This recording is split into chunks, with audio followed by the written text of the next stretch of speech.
welcome to a Most Excellent 80s Movies podcast.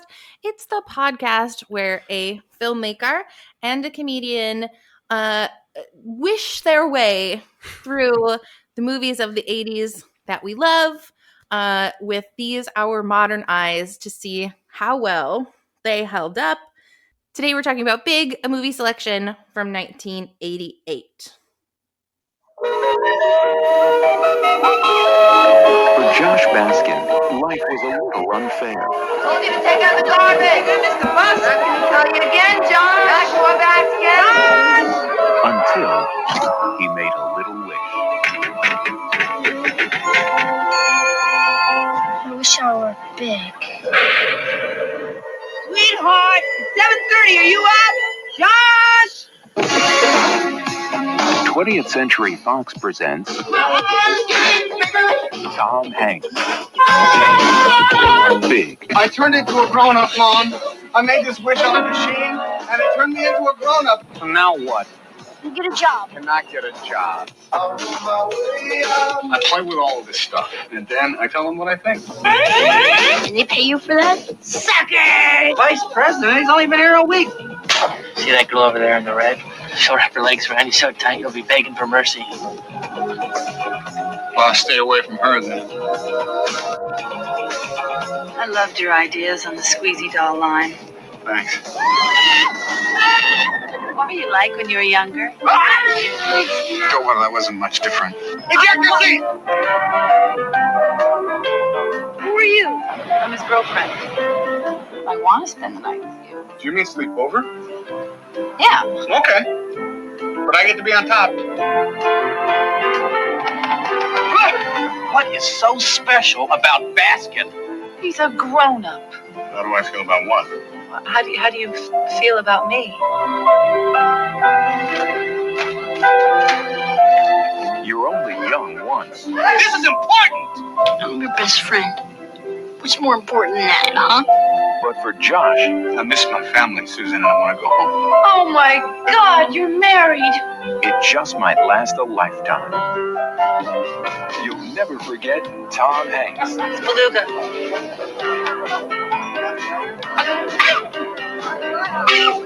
In Big.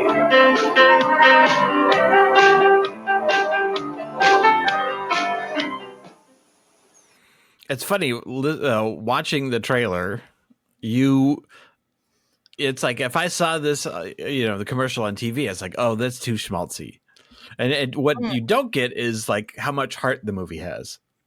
Yes, and it definitely does. And it's surprising to me how much of the weirdness the trailer gives you. The weirdness being the romance between the adult child. And they're like, yeah, there's going to be romance all up in this movie that's about a very, very young person trapped in a Tom Hanks body. I watched this movie over and over. Like I've seen this movie 12,000 times. I think 80s Tom Hanks is so rewatchable almost across the board. Not entirely across the board. Right. But there are very few exceptions to 1980s Tom Hanks not being an enjoyable romp for the whole family. Mm-hmm. Was this one of your childhood go-tos? Yeah, I would say yeah, for sure. But it's interesting. It's one of those ones that I hadn't seen in quite a while, like in 10 years or more. But yeah, I for sure remembered all the big points. I think what it was is that because we didn't have because we didn't have cable. And so it would have to be in when it was on TV or if we had rented it. And most likely we had rented it once or twice, but like very specific cycles. We didn't own it, and so, so I definitely memorized so many moments of it, but for sure. Oh, yeah. Yeah. And it's, of course, the Zoltan and the, I want to be big, that wish moment is so huge. Yeah, I even the other day I was watching a YouTube video and someone was talking about those kind of like machines that give you your fortune teller, and they said a Zoltan machine. Yeah. So like those kind of things like still stay within, and like the classic Tom Hanks and Robert Loggia on the giant piano is now the new cover art to the poster for the digital download or whatever. Like there's a lot of these iconic moments. Like, when I think of other moments, I think of like the baby carrot scene. Oh, the baby carrot scene, which was a Tom Hanks. I don't know what you call it, ad lib if there's no words, but it was like Right. a Tom Hanks improvisation. The baby carrots, the tuxedo that he wears, and I think that the appeal for me of this movie when I was younger, as opposed to like obviously wanting to be big, and whenever I see a Zoltan, I can't not go up to it and say, I want to be big. No, I got my wish. Oh no! 15 more pounds. Oh, we haven't introduced ourselves. Oh, we haven't. We just completely skipped that part. That's okay. Go ahead and introduce yourself, Mr. Blackwell. My name is Nathan Blackwell. I'm a filmmaker, and you are Krissy Lenz. A comedian, yes, and a director of NCT Improv. Right. Yes. So when you watch this movie as a kid, the thing that really sticks with you is that, I mean, he falls right into the lap of like a dream job and like right. Yeah. existence. I like your ideas. I'm making you the vice president of ideas. Right? Yes. Vice Well, president in charge of toys. There's so many. So this is basically a magic realism story, and especially with this kind of genre, but with a lot of other movies that have a big what if. There's always a moment that you as an audience member are waiting to see how, quote, real this reality is. You're always waiting for like this moment that you are supposed to gauge your own believability, disbelief, your emotional setting on how, quote, real this is. And for me, I'm just waiting for Tom Hanks to bump into his mom as a grown man and see how she reacts. And then us as an audience, we're waiting for that subconsciously to then gauge how, quote, this movie is. Like, the reality of that situation, in reality is genuinely horrifying. A grown man and your son is missing. Grown man is in your house, and and so I wrote down, like, I was anticipating it, like, so how real are they going to play it? Because it's interesting looking at movies from the 80s, which we grew up on, and then movies now, like, what is a PG versus then? Yes, and I mean, ratings were new in the 80s. Like, they didn't quite know what to do with them yet. But you almost have to ignore and throw out the window looking at a rating. Yeah, at this point, a PG-13 was only a few years old, Yep. And so there's F-bombs. So it was either PG or R, and that was a huge scale. But so I wrote down the 7 out of 10 in terms of the reality scale, of terms of the mom freaking out, because she does genuinely freak out, and they decide to include that scene. Mm-hmm. But it is when she pulls out the knife, then it kind of becomes for a little bit of laughs. Like, they give you not the hardest version of the reaction, but just enough that you can kind of not stress over it for the rest of the movie. And that's a delicate balancing act. How real are you going to have these things? Yes, and like, of course, we're not revisiting the fact that, like, this child is missing. They are missing. Yeah. A child. And they decide to include that throughout the movie. They touch on that. It's not, there's so many other movies that have a kind of a similar premise that have come afterwards, like 13 going on 30 or all these other movies that I haven't seen. But I would be very, very surprised if they went as far as a 7 out of 10 on the realism factor. Like, for example, they show his picture on a milk carton later in the movie. He calls his mom and and says that his son is all right. He's kind of basically playing the role of the captor, and she is like, I need to talk to, like, it's like, ugh, it's like gut wrenching. She wants to talk to her son, and when she talks to Billy through their like walkie-talkie situation, it gets you. But I think Penny Marshall is so good at that. Like, she's an amazing director in that, the way that she handles like that 7 out of 10 balance of like how real is too real.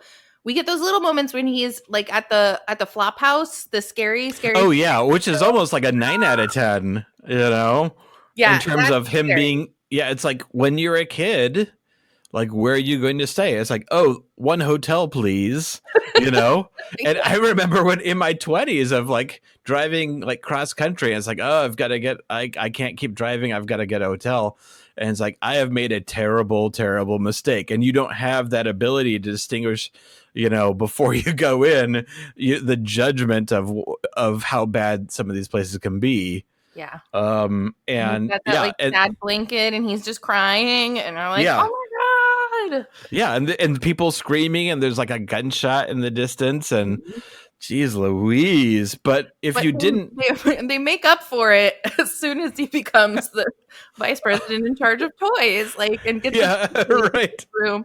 But like, what struck me watching it as a grown-up is that like my brain completely erased everything that happened to him when he was a child in the beginning, and it just like wrote the story of like, oh, he gets picked on, so he wants to be big. He really doesn't get picked on that much. No, he doesn't have it that hard. No.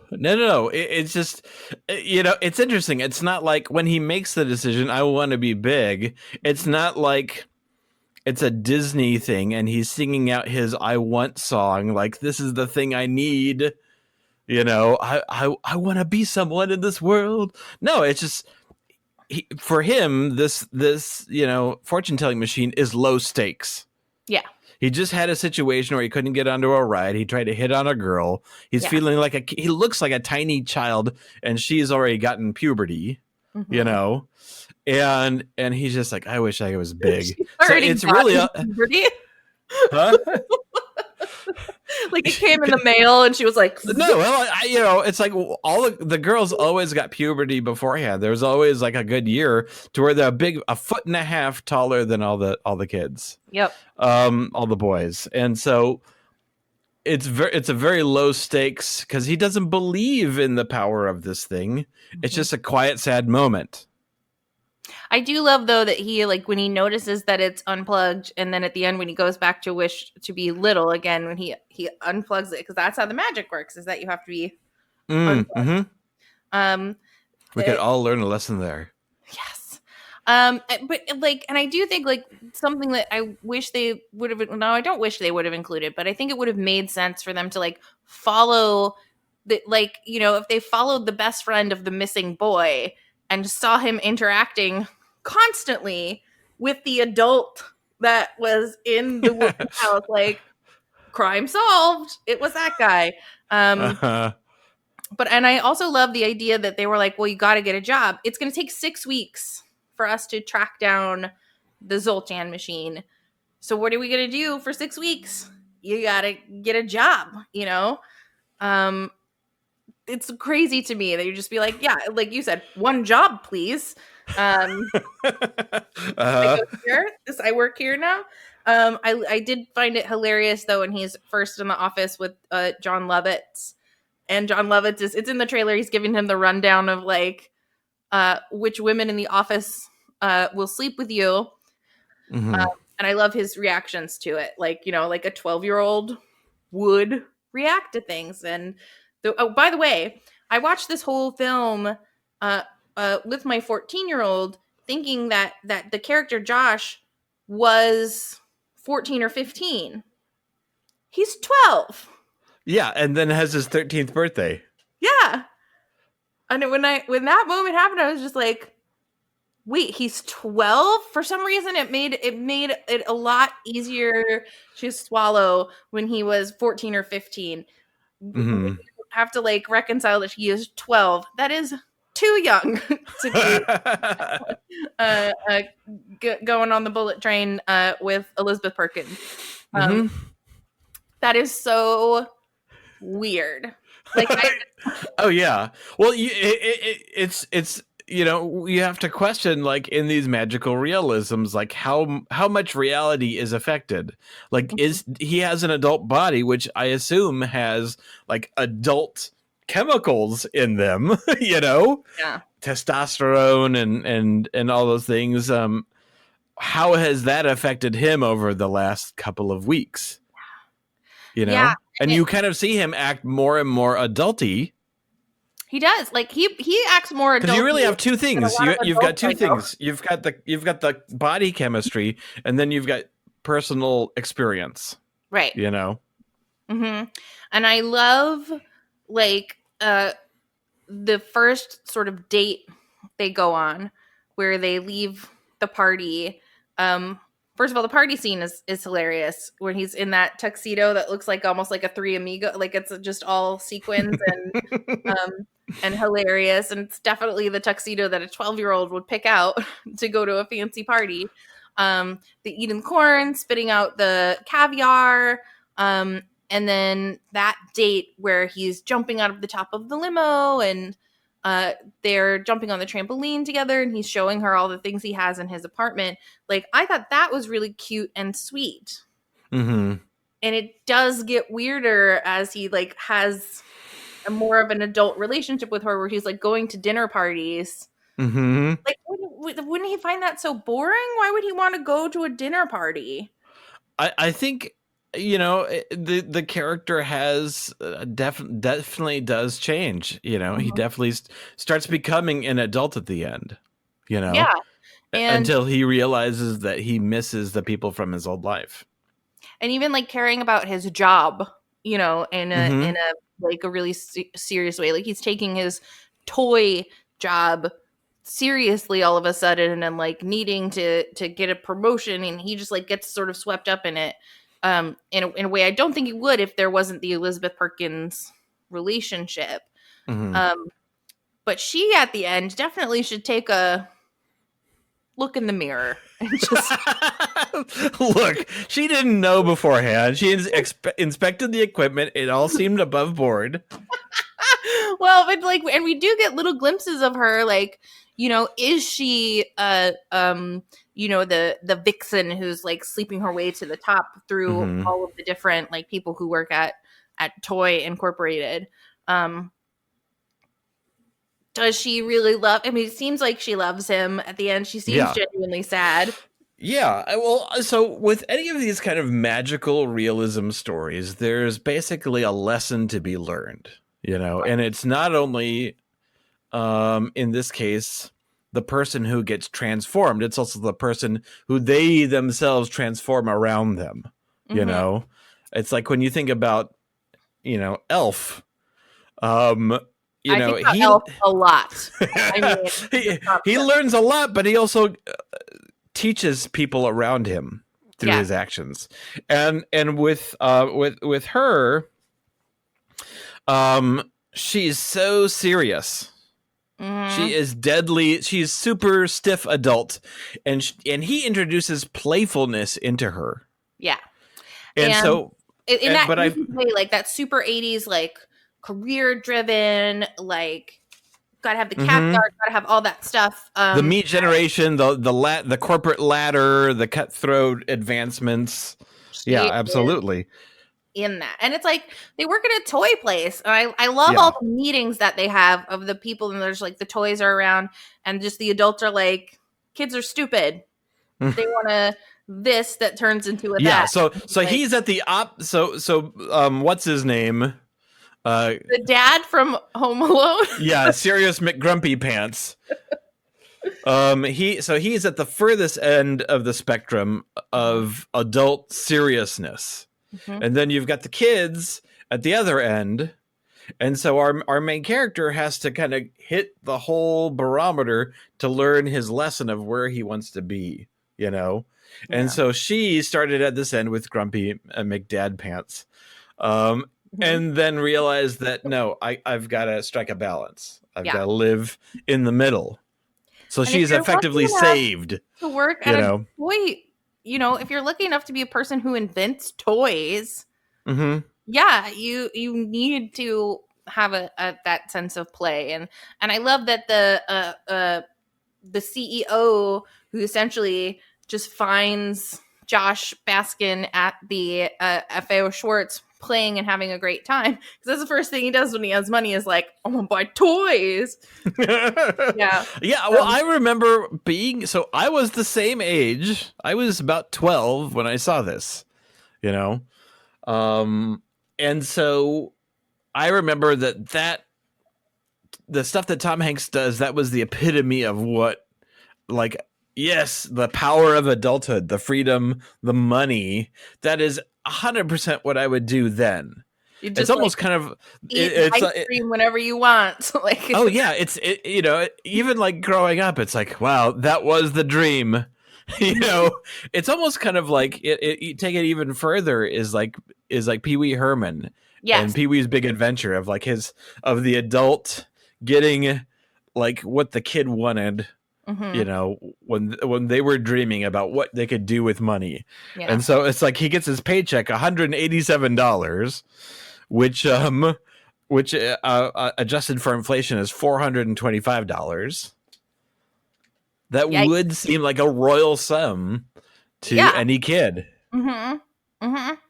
That's how he gets identified by the CEO, who is like going through this, like, there's not enough play, there's not enough fun, we've lost sight of how magical what we do is. And then he just finds Josh Baskin and is like, you, vice president in charge of everything. It's all just like dream come true. I still would like that apartment. I still would like. Oh yeah, now that's like a $2.5 million apartment. Right. Yes. And he, like, I think, you know, Josh Baskin sort of brought the whole like open floor plan thing to life. Like, I imagine that Elizabeth Perkins was like, yeah, I like that open floor plan thing, and she was a realtor, and like she developed that and became a real estate magnate. One thing I couldn't shake is that Elizabeth Perkins in 1988 looks just like a grown-up Millie Bobby Brown. Like, if you look at the pictures, like, oh my god, it's like, especially like if you just seen like a Enola Holmes, you know, the movie, it's like I just couldn't shake that. Anyways, wow, now I won't be able to like unsee that.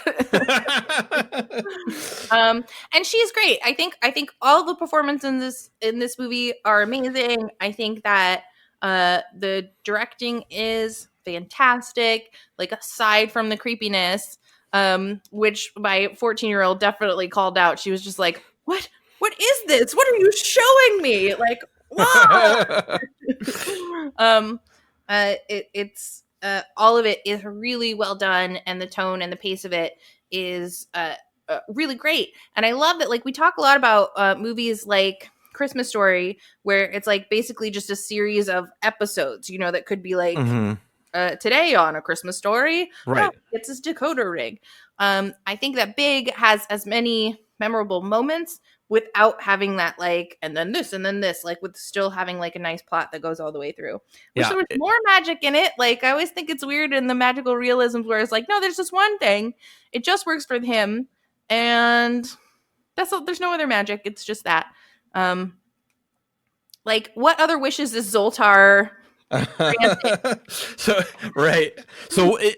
so he's able to track down Zoltar and ask to be put to normal. But since this is a family magical realism thing, he goes back to normal. He's learned a lesson. He's Dorothy from Wizard of Oz returning to Kansas. So if this was, let's say, like a Monkey Paw scenario, like a Twilight Zone ending, what would have been the real ending? We would have been like so every town that Zoltan goes to, like, I want to know the other weird things that happen, Right. other wishes that people made. Do adults get the monkey paw version, meaning that what they wished for they don't actually they get, but with a twist? Yes, You know? so he wishes to be Like little, small Tom Hanks. He wants to be small, and then he becomes like the incredible shrinking man. Yeah. Or a Barbie-sized Tom Hanks. Right. Oh my god, a Barbie-sized Tom Hanks would be fantastic. So good. So in terms of like, so this movie has been made lots of times, right? You mentioned, Big isn't the only kind of transformation body swap story that ever was. It's just the one that did it right. Yeah. That we grew up on. Yes, I love a body swap. I will almost always show up for a body swap. I love it. I love a Freaky Friday. I love a Big. I loved the Issa Rae version where it's flip flopped. It's called Little, and it's the adult executive who gets turned into a little girl. Like, I will always show up for that. But I think that Tom Hanks has such a magic of believably being a child in an adult man's body. So I don't know if you were to specifically remake this version of this body swap, that there would be any, like, I'd say get Tom Hanks to do it again. Let's, keep it older. I don't know who else. You should have a 65-year-old man who wants to be 30 again. That would be so funny. Because it's the truth. It probably, in reality, like that, a 65-year-old man wants to be 30 again, much more than a kid wants to be an adult or adult wants to be a kid. I would love it though if a kid got turned into a 65-year-old Tom Hanks. Like, I can eat dinner at 3 p.m. Yes, sign me up. I can wear slippers and plaid pants everywhere I go. But who would you pick if there is anyone who could play that role? I don't know. Yeah, I'm terrible at these kind of questions. Yeah, that's tough. But Chris Pratt as Andy Dwyer has that sort of like childlike playfulness. I mean, you could go. This is me just going low hanging fruit because of Parks and Recs, but if you went with Aubrey Plaza as like the most incredibly awkward version of that, Aubrey Plaza would be great. Or Anna. She was in the swap of Splash, not Splash. Overboard. Anna Faris, Overboard. Yeah. I think she would be great. She'd be fun to watch do that. Well, one of the things I wanted to talk about is, and I think we've brushed up against it before, but about the difference between a PG movie back then in the 80s and a PG movie now. And I think it speaks less about what you could get away with in the 80s and more about the times we live in now. And we don't really realize how, I guess, safe like a PG movie is these days, or how like family friendly it's now become. It's the PG movies are basically G movies now in a lot of ways. So like some of the stuff in Big, you've got the mom being freaked out that her kid has been kidnapped, and that emotional moment. You get the moment where Tom Hanks is in that sleazy hotel, and that's emotionally scary. Yeah. And then you get the romance scene where he totally cops a boob. Totally cops that boob. Yeah, and you that for other reasons you feel that as well. But those moments you would never find in a PG movie now. It would be so sex part. Yeah. Absolutely. Like, and so those things that you wouldn't, and so it's interesting. So why do you think we are so afraid of having those unexplicit moments now. I think it has more to do with just there's always changes and waves and evolutions of parenting and what is acceptable in culture to be seen in art and things like that. You as a parent, what do you like? You would if you took your kids to a PG movie, you'd probably feel pretty uncomfortable with those moments. But I mean, you actually watched Big with Yes. And it, it was, I think it's kind of funny. Like, it was funny to see her reaction, to Big and to be like, that's what it is. I think that I feel a little bit differently than other parents I know, where it's like bad language doesn't bother me. There's at least one F-bomb in Big, right? And there's that's it made the list of PG movies that have one F-bombs or something like that. Like, you could have but that was early days, super early days. F-bombs, less than 5 years after the PG-13 was introduced. Yeah, the language isn't as worrisome to me. A little bit the sex would be worrisome depending on how it exists in the movie. I think it's pretty sweet in Big. It's just that 12 here's 12 here's 12. The way it's handled is you get that boob cupping and then that's it. There's no Highlander moment and where you're like, or even what is Valley Girl rated? That's R, right? I think it was.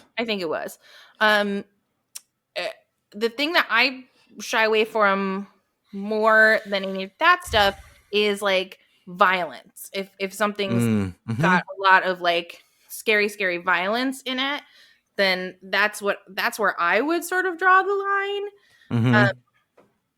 But I let Rocket watch Deadpool 2, so the one with the well, that's the thing. It's that so they made Deadpool. Kids are going to sneak away and watch movies. Yeah. Yes.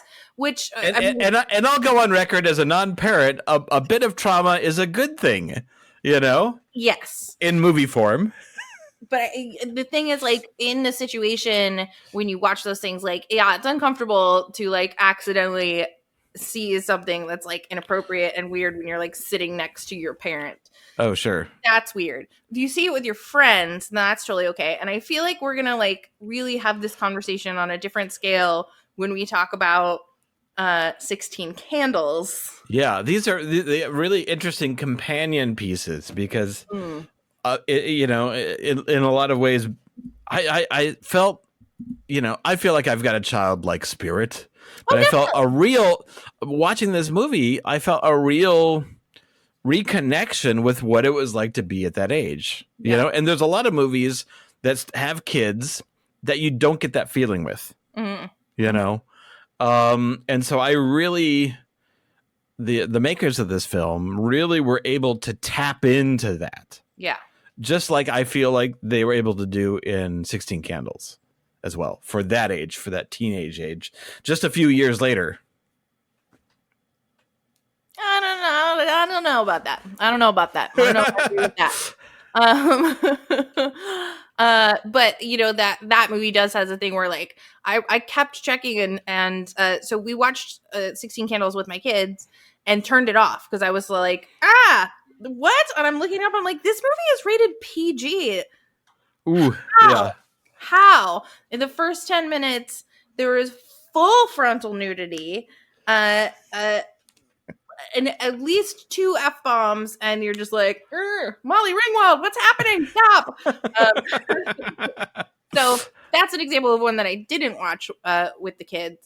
Whereas Big Lake, I think is fine. I agree. PG movies, and so the PG-13 version of Deadpool 2 is basically the same movie, but they've taken a lot of the swearing out. Not all of the swearing, but a lot of the swearing. But in a really amusing way where there's a scene with Fred. Have you seen it? Mm-hmm. Yeah, I love the scene with Fred Savage where he's saying he wants to fight Matt Damon, but they're bleeping it out. So Rocket finds that very amusing. And he's pet, so I'm definitely not a great parent. So I feel like this movie holds up. I recommend it. I enjoy watching it. It's been on my mom's cable. Like, she has actual terrestrial cable still. So it's possible to like, oh, something's on TV. We'll go ahead and play. So I've seen different parts of it a bunch over like the Thanksgiving period of time. And it's great. I think it's ultimately rewatchable and very still has the magic and still has the charm. What so on a scale of 1 Zoltar to 10 Zoltars, 10 wishes on the monkey paw, how would you rate this? Right. This is a tough one. I'm gonna go with 8. Yeah. Because I feel like it really holds up in a lot of ways. It's not quite an out of the park, but I felt like it was a strong 8. Yeah, I think that's exactly where I was going to put it too. Like, it is strong 8. Maybe I'm even going to say 8.5. What? Just to show that I do sometimes like it more than you. What? What is your what would your deep cut recommendation be? Well, so I actually changed it in our conversation today. So there's an animated film that I love by Hayao Miyazaki called Howl's Moving Castle. Have you seen it before? Howl's Moving Castle. Yeah. So I don't know if anyone can tell this background I've got right here, but this is actually from another Miyazaki film, Spirited Away. It's because my bed is directly behind me and it's not been made. But yeah, so Howl's Moving Castle, when we were talking about an adult acting like a kid, in Howl's Moving Castle, you have basically a 20-year-old woman who gets turned into a senior citizen.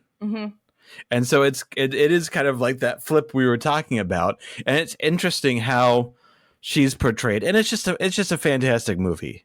Yeah. If you're a little skittish about seeing Japanese animated films, don't be. It's fantastic. Hayao Miyazaki was nominated for an Oscar for Spirited Away, and his movies are some of my favorite of all time. Yeah. And so it's so magical, it's so inventive, it's so smart. But yeah, in Howl's Moving Castle, she's transformed by a witch into an older woman, so she goes looking for help from Howl, who's a feared wizard, and then they kind of get all kind of entwined, and there's a civil war going on. Cartoon. That's right. Yeah, and then Howl is voiced by Christian Bale. Yeah. So, do you recommend the dubbed version rather than the? Yes. So I prefer for animated films the dubbed version. But I think that Howl's Moving Castle is in particular a really good dub. Like most of the Miyazaki dubs are actually pretty great. And so yeah, even there's even a great one with his movie Porco Rosso, where Michael Keaton plays Porco Rosso as kind of a surly pilot, sort of like in the like World War II, pre-World War II era. But the French dub version is done by Jean Reno, and that's even better than just listening to because it's a very Mediterranean French kind of style film. And it's even better than listening to like the Japanese dub. Is the French dub. Solid recommend. Great job. So my recommendation is a different genre of body swap, which I love them all. The Fly. What's that? The Fly. The Fly. I almost forgot to mention. So they went pretty far in this movie with Robert De Niro in the Tom Hanks. They didn't actually film him though. No, but they were like, in development. Yeah, which is insane. I cannot wrap my brain around that. Yeah, it was like Robert De Niro's pet project. How? Robert De Niro probably wasn't childlike when he was a child. Like on the list of like very intimidating adults, like he is a very intimidating adult. Like, what? I would give anything to see even a moment of that. You know, it's like when you watch the Back to the Future with Eric Stoltz and you're just like, ooh, it's not right. I wanna have that Robert De Niro moment. It's bananas. I can't. So I want to recommend a movie that just came out. There are so few movies that are actually coming out in 2020, but it's called Freaky. And it is my new favorite subgenre of the body swap is adult male comic actors embodying teenage girls. Like Jack Black in Jack Black, I think Jumanji. All the Oscars for Jumanji. That is my favorite version of this subgenre, but Vince Vaughn does a good job of it. And it's a funny movie. It's a Blumhouse horror movie. It is super violent in a funny way, in the way that those Blumhouse horror comedies are. It's by the same people who did Happy Death Day, which is great. And it is really fun. And it's extra fun. Like, as much as they poke fun in the Jack Black version of his body type, like Vince Vaughn being a giant, like she's not used to being a giant sized body, is very funny. So that's my recommendation. Freaky. We went and saw it at the drive-in. Oh, nice. Which was pretty great. I hope that drive-ins make like a huge comeback. I'd love to see them on every corner again. I love drive-ins. Yay. So, where should people go to find all of the Nathan Blackwell catalog of filmography? Well, still the easiest place is Squishy Studios, squishystudios.com, Squishy Studios on YouTube. So if you check out our videos or projects that we've got, that's the best source. Love it. And you can find all of the Most Excellent Pod stuff at mostexcellentpod.com, which I swear I'm going to update in the year 2020. Before the end of the year, I will update the website. And you can find me at nctphoenix.com. And if you want to watch me in improv comedy shows every Friday night, we're doing it online. So no matter where you are in the world, you can watch this much of me do improv comedy. So sign up at nctphoenix.com. From the neck up. Yes. Sometimes shoulders. Sometimes I get the arm. Ooh. Thank you so much for listening and watching in this weird experimental world that we're playing with. As you're out there, do that thing where you gotta please like the podcast, please rate the podcast, please review the podcast. It's not about our low self-esteem, even though that does exist. It's honestly about other people finding the show. If it's highly reviewed, the algorithm will introduce it to more people. That's true. Although we do have low self-esteem and we do appreciate it. I want your approval. And now you can make comments about how we look in addition to how we sound, which I know Nathan and I are looking forward to. But I know it's annoying. It's like one of those things where you get the grocery store survey and you're like, we all know I'm not doing this, right? But do it. Give us a rating. Give us a review. And none of this 4 stars business. I want the 5 stars. So thank you again for listening. Be sure to follow us and rate us and review us. I already said all of that. And when you're out there in the world, keep the Most Excellent 80s Movies podcast motto in mind. Be excellent to each other and party on, dudes. We never get that right. Never do. We will. In year 3, we'll get it right. Right. The season finale. Yes. Yay. Okay.